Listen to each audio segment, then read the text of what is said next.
We fell asleep in modern-day Stoke-on-Trent, but woke up 2,500 years ago. What is our new life like from now on? In this hypothetical scenario, I'm going to be a very stereotypical Stokie. I'm going to be a potter. And I'm literally going to be plucked out of time. Is our new life going to be pleasant, or is it going to be really dangerous? Join me on this journey and find out. So in our first scenario, I fell asleep and woke up 2,500 years ago. So as I come round from sleep and look around, what am I going to see? Well, most likely I'm going to see trees. Lots of them. Most of the area at this time was dominated by woodland, and I'm most likely to see a lot more small streams than I can see in modern Stoke-on-Trent. So the main body of water running through Stoke-on-Trent is the River Trent itself, which starts on Biddulph Moor just north of the city. These days you don't really see much of it if you travel through Stoke-on-Trent. If you drive along the A500 just outside of Stoke town, it's behind that big ugly concrete wall at the side of the road, and it's been diverted somewhat. You can see it if you go down to Trentham Gardens, you can see it there in more of its natural glory. But 2,500 years ago, we're likely to see a lot more tributaries to that and a lot more little streams branching off it. In modern times, most of those have been culverted, so you barely see any of them at all these days. So our first instinct is probably going to be to try and find some civilization and some people to talk to. Hopefully we won't have to go too far, but as we're wandering through the woods, we might want to hope that we don't encounter a wild boar, or even a wolf, which is still a possibility at this time. Wild boars could be quite dangerous, and obviously wolves are wolves. So we've made our way through the woods, and we've seen some smoke in the distance. Instinctively we're going to head towards it, and as we get near, we'll end up in a clearing, in what looks like a small farming community. We can see probably a dozen or so thatched-roofed roundhouses, with central fires with smoke coming out of the top. We'll probably see a few farm animals as well, some cows, some sheep, some pigs, and likely a few small fields as well, probably growing things like wheat and barley. Are we going to find many people? Well, probably not many, to be honest. It's going to be quite a small community, but there are probably going to be quite a few of these around. I'm going to caveat this by saying I'm not basing this on a lot of archaeological evidence. We don't actually have loads of archaeological evidence for Iron Age life in Stoke-on-Trent, but I'm going to be filling in the gaps with sort of finds from the wider area of Staffordshire and Shropshire, and filling it in with what we know about the Iron Age Celtic tribes from other areas in the region. But obviously there's a bit of artistic license and speculation in there as well, just for full disclosure. So we've met some people. What are they going to be like? Well, the first thing I'm going to say is we're not going to understand a word they're saying, because they're going to be speaking some variation of Common Brittonic, which is the Celtic language of the time.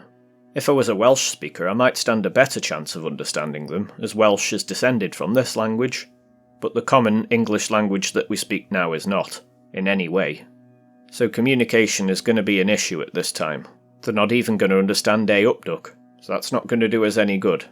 We're also going to look very strange to them by the clothes that we're wearing, assuming we're wearing any kind of modern synthetic fabrics or even cotton, because such things obviously didn't exist at the time. Cotton came much later. Most likely these people are going to be wearing something made out of wool, or probably leather for their footwear. And if we're wearing bright colours, that's going to stand out like a sore thumb as well, because most of what these people are going to be wearing is going to be quite drab and probably quite natural in colour. Dyeing was possible, but it was expensive at this time. So unless we find anyone of status, we're unlikely going to be finding anyone with bright coloured clothing. Just say we did encounter somebody of status, say a tribal elder or a tribal chief, or perhaps a tribal chief's wife. What are they going to be wearing? Well, they are going to be wearing perhaps some quite fancy jewellery, and we do have some important archaeological evidence for this from North Staffordshire, in the form of the Leekfrith Torcs, which are one of the oldest known examples of Iron Age gold jewellery. So what's their reaction going to be to seeing a stranger? Well, the chances are they probably haven't seen anyone for a long time from outside of their immediate surroundings. They will of course trade with other communities in the area. They'll be giving surpluses of things like grain, or eggs or milk or whatever, and trading them for whatever else they needed amongst their local area. So it would be quite a surprise to see someone completely out of the blue. As for the tribal elders or tribal chiefs, maybe it wouldn't be quite so strange. We do have some evidence that people did travel actually quite far and wide in this time, surprisingly so. I mentioned the Leakthrift talks earlier, and it's actually believed that these originated in northern Germany, so there is some evidence there of long-distance travel of these kinds of goods, and it's quite possible that these Celtic tribal chiefs intermarried with other tribal chiefs from the continent.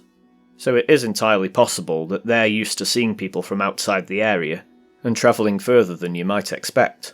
But the most likelihood is we're going to find a farming community of some sort, with regular everyday people in it. They'd be speaking common Brittonic, they'd probably be wearing woolen-based clothes and leather boots, and they'd be going about their daily lives on their farm work and other local-based jobs which provide them what they need, making tools, that sort of thing.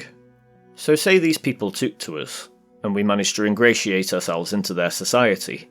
We're going to say for the sake of argument that we overcame the language barrier, and they've been gracious enough to invite us in for food. What are we going to be eating? Well, most likely we're not going to be getting a cheese oatcake or anything like that anytime soon. What we're going to be eating is probably going to be grain-based, probably bread of some sort, probably quite coarse and quite flat and unleavened. Depending on the season, they might have other things available, like local wild berries or nuts and that sort of thing, but that would definitely depend on the time of year. We've probably got some dairy products, there's going to be some rudimentary cheeses, there's going to be milk available to drink, but it's going to be fresh from the cow, so there's a good chance it might give us an upset stomach if we're not careful. Obviously it's not going to be pasteurised or anything like that. Perhaps the most familiar thing we might see is something resembling lobby. Obviously it's not lobby exactly, and its ingredients are going to be quite different, but in the sense that it's probably going to be some kind of stew, maybe with a bit of meat, perhaps beef, or perhaps something wild like hare, not rabbit at this point, there were no rabbits in Britain at this point, or perhaps even some venison from a deer or something like that. It's not going to have potatoes, or probably any kind of modern vegetable. Most likely it's going to have things like wild leeks. Perhaps they've cultivated them, but it's going to be things that were available locally like that. Perhaps some wild garlic like ramsons, and possibly some local herbs as well. And it's probably going to be fleshed out with barley. The other familiar thing we might find is beer, so it ain't all bad. But this beer's probably not going to be like anything we've drank in modern times. It's probably going to be quite sour, probably quite weak in alcohol content. It's not going to have any nice fruity overtones or anything like that, it's going to be quite basic stuff. And of course we'll probably be drinking water, probably from a nearby stream or a spring. Now, contrary to popular opinion, this is probably not going to kill us. I mean, there is a chance that you could drink polluted water, obviously, but for the most part, that's kind of like a myth of history that water was just incredibly deadly to drink. That's not 100% true. It was possible, but there were plenty of sources of clean water around as well.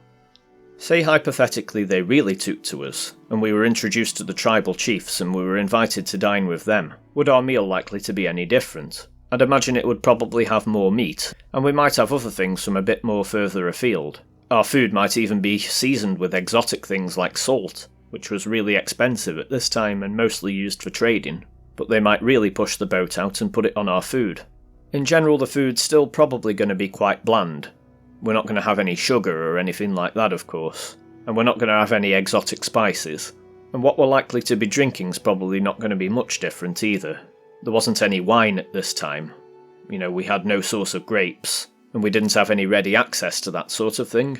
What we might be drinking as well is mead. Mead is something that was around at this time, and that's a honey-based drink. So say we were invited to stay the night, where would we be staying? Well, there wouldn't be any inns or hotels or anything like that in the area. They wouldn't have had enough travellers to warrant that sort of thing. Most likely we'd be invited to stay with one of the locals, and we'd probably be sleeping in a roundhouse, probably sharing the room with some animals for warmth. Most likely, if it was cold, I'd be given some kind of fur-based blanket to throw over, which wouldn't sit well with me at all, being allergic to animal fur, so I might struggle a bit there. But at least I'm not gluten intolerant. I really think somebody with a gluten intolerance would have a really bad time here.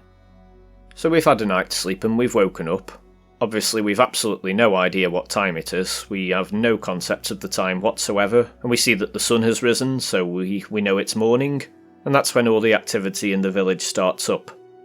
What are we going to be having for breakfast? Well, it's probably going to be wheat-based again, probably some kind of porridge made from it. We might even have oats as well. Oats were grown, but not as common. So porridge is the most likely meal we're going to be having. So we've accepted our fate. There's no way back for us. We're not going to wake up back again in 2026 tomorrow. So we decide we're going to have to settle in. What are we going to be doing here? What's our life going to be like? Well, on the whole, our life's going to be quite hard work. Everything here is going to be made locally from scratch for the most part, outside of local trade. The stuff we have is going to have to last us a long time. It's not going to be easily replaced. And obviously we're going to miss a lot of modern comforts, like having a watch, for instance, to know what time it is. We're going to be relying on the sun from now on. Now 500 BC is still in what's called the period of the early Iron Age, but just on the cusp of the middle Iron Age. So we do have iron-based tools, which will make our life a bit easier. We've got quite sharp farming implements, quite robust weapons, and things to help us with animal husbandry and that sort of thing, so we're not completely on our own, we're not the Flintstones. For the most part, we'll probably be mucking in with agriculture of some sort, which is going to be quite hard work for us. But I did mention that in the 21st century I was a potter, so could I put those skills to use here? Well, probably, but my 20th and 21st century skills are probably not going to stand me in much stead here. I'm not going to have so much as a potter's wheel here. So most likely I'll be really going back to basics and making pots out of the rim method, where you just slowly build up slithers of clay and then smooth them out into a shape. And what I'm going to be making is probably going to be quite rudimentary, quite functional. Just like jars and vessels and that sort of thing, probably not brightly decorated. And probably not that ornate. But it will give us some goods to trade, and some good things for everyday use. Would I be able to fire these pots? Yes, I would, on a small scale. In sort of a rudimentary kiln, obviously there'd be no brick-based structures or anything like that, so it's probably going to be a kiln made out of a hole in the ground. It's not going to reach the same temperatures as a modern kiln. We're not going to have access to fancy glazes or anything like that, so it's probably going to be quite rough earthenware sort of products that we're going to be making. So our day-to-day life is probably going to be quite tough. We're also probably not going to be travelling that much. We're going to live most of our life in this local area, perhaps gathering with other local settlements for festivals, solstices or the equinoxes and that sort of thing, to socialise and share in some merriment and carry out a religious ritual of some sort to ensure a bountiful harvest for the next year. So say we did get the opportunity to travel around. Is there anything to see in this time? Actually, yes, there are some things that would be quite interesting to see. So most of our general vicinity is dominated by small farming communities. But what we do have in this time is settlements around hills. Some examples locally are Berry Bank Hill Fort, which is near Stone, and another just outside of Newcastle under Lyme called Birth Hill.